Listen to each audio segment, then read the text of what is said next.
Hello, everyone. It is Frizelma Lynn, Parenting 911 with the Lived Experienced podcast. So, welcome. If you're parents, grandparents, foster parents, guardians, if you are in the village to help train up a child, then yeah, this is all for you. So, we're just talking about how to walk through life helping to mold a child's life. And there are a lot of things, a lot of parts, that go with that. So I'm really glad that you all have joined us today. We are going to start talking about identity. So all of us have an identity. The identity is really what sets us apart from each other. All right. You have to think about the identity, your identity. It sets you apart. Even if you are a twin or a triplet, it sets you apart. It's your uniqueness. It's what makes you a little bit different from the next person. All right. So now think about we as parents, grandparents, um, we have been given this task to help mold and shape the identity of children. I understand that many people think when children are born, they have a clean slate, they know absolutely nothing. That's not true. They know some things. They don't know that they know it, but they do. Just think about feeding time. They know when they're hungry, there's a feeling, there's an ache in their bellies for food. Sometimes they have to be even taught how to suck the bottle, to suck the nipple. They don't know how. But then once they learn, it's the consequence, the reward that they receive, it causes them then to repeat. All right, to rinse and repeat. So we as the adults, parents, grandparents, aunts, uncles, foster parents, step parents, it's our responsibility to train them in a way that their identity, the goodness comes out, comes forth. Understand that um, children are great imitators. So they're going to imitate whatever they see you do, whatever they hear you say, how you act and react in a situation. They're going to imitate us. Well, we have to make sure then that we're walking in a way that they have something of quality, something that is good to imitate. It's up to us to mold their character, to help mold their character. Um, they don't have values when they're born. We have to teach that. That they don't have goals for their lives. Guess what? We have to teach that. They don't have self perception. We have to teach that part. We have to let them know that they are important, that they are special, that they are good, that they are kind, that there is great value in them. We have to teach them that. Therefore, we have to be careful about our words to them. Be careful what you say.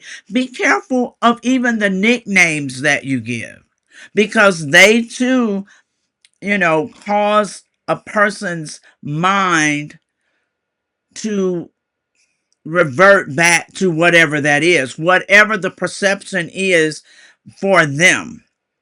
So even be careful with the nicknames. And let's make sure that we call them something of value. Make sure that what we say to them is always building them up, lifting them up, giving them confidence and self esteem. about themselves, helping them with their own self perception. As we train them, we have to understand that we are the ones responsible for molding them. Just like a potter with his clay on the wheels, that would be us, the parents, the potter. The clay is the child, and it's up to us how we develop them. I know many parents think that you have to have a lot of money to be able to raise the child well. That's not true. That's a myth, because many parents with a lot of money still don't take the time and effort that it takes to mold the child well. What it really takes is a heart. It takes caring. It takes you being willing to make some sacrifices so that your child can receive the best of the best. It takes your heart. You have to spend time with them. You have to talk to them. A parent was talking to me about their child not yet being able to speak well, or form words well. And I reminded them, I said, now my recommendation always is for a parent, an adult, an older sibling, to talk directly to this young child. That's why television or these devices cannot be your babysitter. Children need to have one-on-one conversation, and they are watching every movement. They're watching our expressions. They're watching how we form our words, and then they imitate. As children grow older and develop, they imitate us to a point. However, we have to understand that then we mentor them. We have to walk alongside them. Our our identity has to be one that's worth them imitating, worth us sharing. Being a parent should change your character, because it should make you want to be better. It should make you want to live a better lifestyle. It should make you want to straighten up in the areas where you've been a little just loose, a little, just relax, just laissez faire. It should make you want to tighten up in those areas that you have not paid much attention to, because now you have another human being that's going to mimic you, that's going to imitate you, that's learning from you. Your child learns how to live life based on how you live life. They learn how to have a conversation with another person based on how you have a conversation. So they're learning from you. It's up to us to make sure that we mold good character for them. We model good character for them. Their identity is going to determine their destiny. Their identity is going to determine their destiny. So make sure before you try to push them out to perform in a certain way, you have already established identity for them, so they know who they are. So they know the value they bring to this world. So they know that they are important, and they don't have to rely on others to try to tell them that. They already know. They already know that they are special people and an important person, important to your family. They need to know all of that. Identity is a part of their destiny. Think about the child that's never taught that they are smart enough to do amazing things in life. Imagine the destiny of the child who's never told that they are loved. Imagine the destiny of a child who has never been supported, who's never been taught that they need to keep pressing in tough situations, that they can do it, that they're strong and courageous. Imagine. Now, for some of us, we don't have to imagine far, because for some of us, as parents, aunts, uncles, grandparents, we experienced it. We experienced those things as children. So that's why a part of Parenting 911 is to rescue childhoods, because we only get one childhood.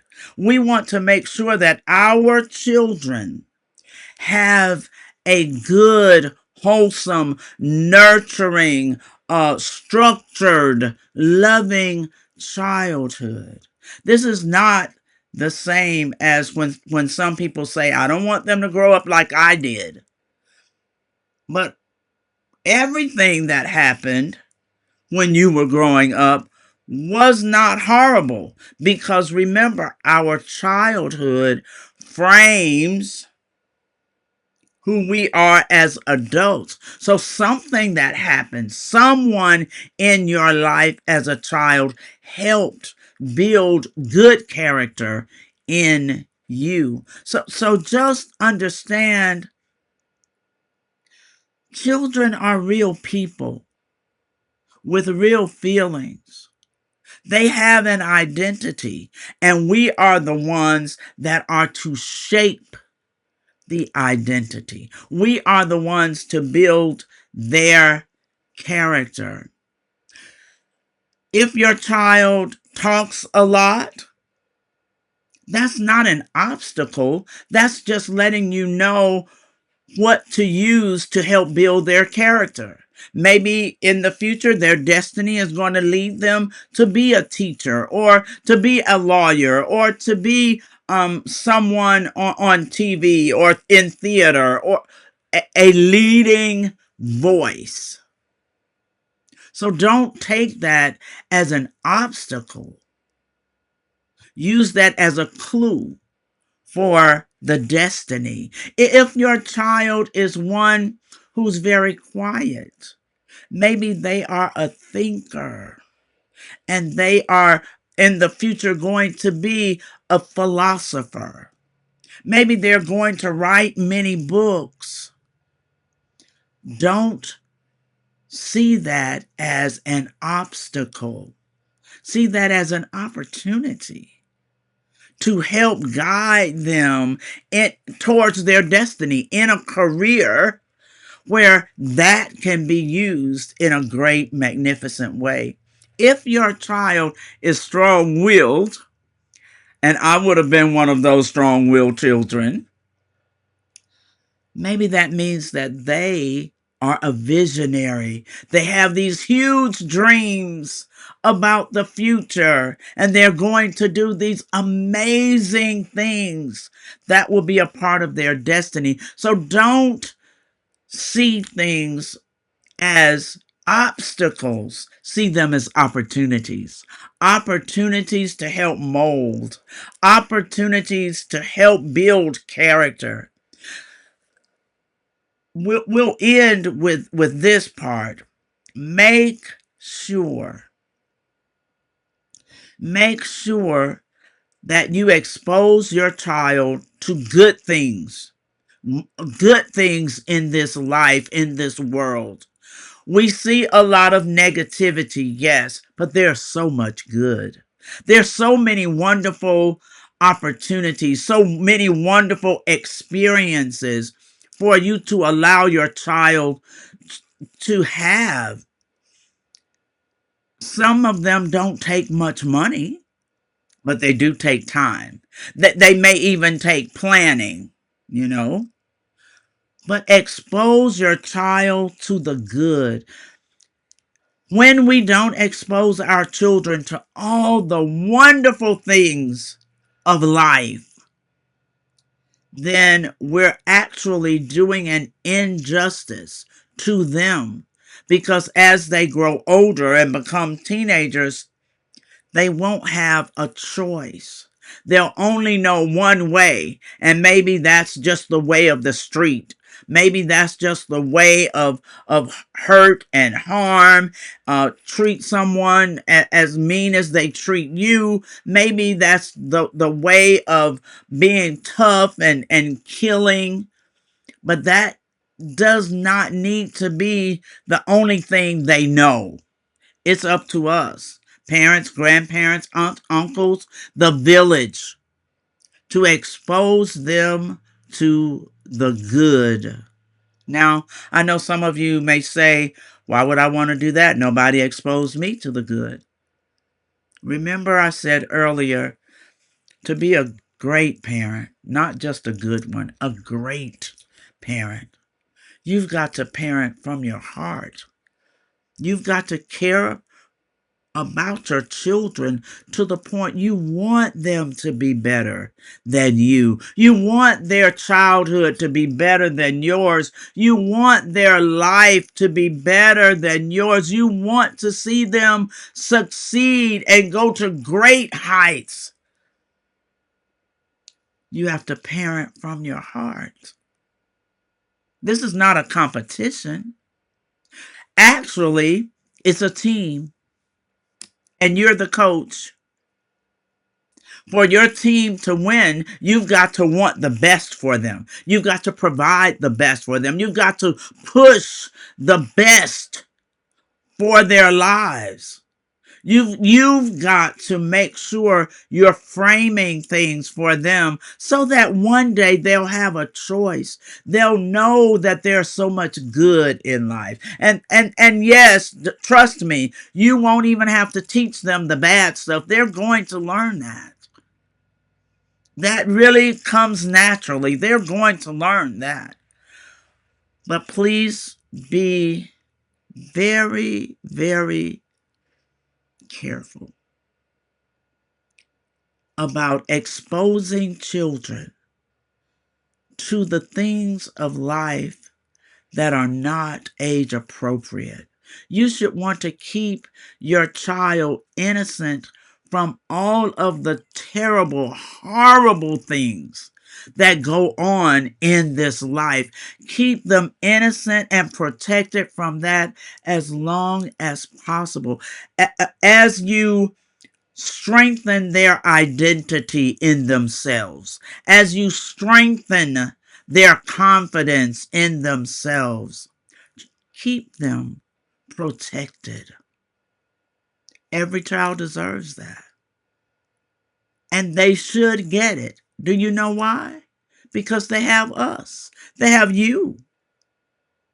So they should get nourishment and nurturing and structure and love and guidance and supervision and teachings. They should get everything they need to be the most amazing people on this earth.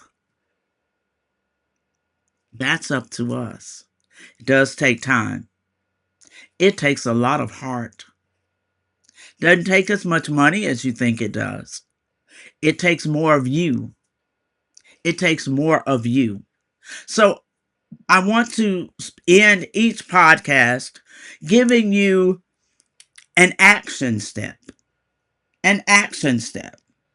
Make sure that even if you're working with a child that's a toddler, even if your child is a toddler, start telling them, affirming with them that they are good, they are wonderful, they are smart, they are loved, they have great value. Yes, one day they're going to ask, well, what is value? And you're going to have to explain that. Teach them how valuable they are. how important they are. Start saying that to them every day. My parents divorced when I was 2 years old. So I never had that opportunity to be raised in a house with mom and dad together. My mom then became a single parent. A few years later, she remarried. He remarried immediately. Um, he didn't have any other children, and she didn't either. She had the two of us. She and my stepdad, soon after a few years, they separated. Now she was a single parent again. I know that that is a struggle in itself. It brings with its psychological issues of failure, of shame, of loneliness, all of those things. However, she took the time to pour into me affirmations to let me know how special I was, how important I was, how valued I was, how much the family needed me. She built my confidence. You know you can do it, she would say. Oh, you know you can do it. I believe in you. I have faith in you. Go and do it.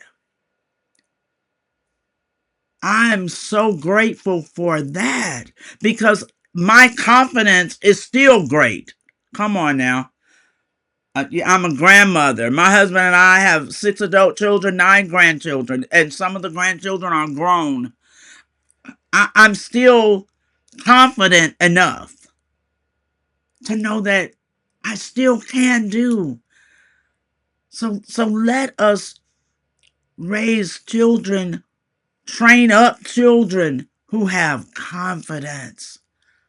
Let's motivate them. Let's inspire them. Let's uplift them. Let's build their self-esteem, build their confidence. So one of your action steps is to start speaking it into your children every day. Let them know, yes, they can. They can do good. They can do good things. They can be kind. They can be helpful. And then the next action step is to make sure you model it for them. Model being a good person in front of your children. If you're in a 2-parent home, model that to each other. I know arguments come, but the language in your house should not be an argument every single day about everything. You've got to model for them so that they can see your good character and imitate your good character.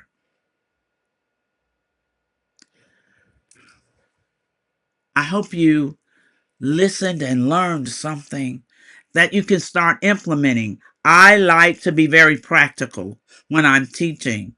I want you to be able to take what we're talking about and immediately be able to use it, implement it in your home with your family.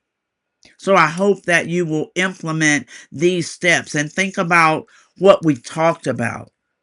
What I do want you to do is make sure that you let me know if there are some topics you want us to talk about on the podcast. We're going to talk about parenting, absolutely. We're also going to talk about encouraging our teens to hang in there and accomplish things in life. We're going to talk to parents of adult children who don't know how to respect the fact that their babies, their children are now adults. We're just going to talk about lived experiences. I'm grateful to have you. Now, let me talk for just a minute about one of our sponsors. It is Emotions You Know. Emotions You Know is a game where we can feel and share our emotions with each other. It's a game that you play similar to Uno, and it relaxes the environment so all of us can learn how to share our stories, our life stories with each other. Emotions You Know is one of those games you'll never forget because it's about you. It's about you. So you'll pick an emoji and you'll share it. You'll share the emotions that come up with that with the group that you're playing with. Go to emotionsyouknow.com and you'll learn more about the game. All right, I look forward to seeing absolutely every one of you next week. Tell your friends, tell your family, tell your parents, tell those other people that you know who are parents and grandparents to come and let's listen. We are going to be just talking about life, parenting, all of our lived experiences, the good, the bad, and the indifferent. Sometimes that's the issue. Nobody wants to talk about the difficult things. We're going to talk about those too. I'll see you on the next Lived Experienced podcast journey. Thank you.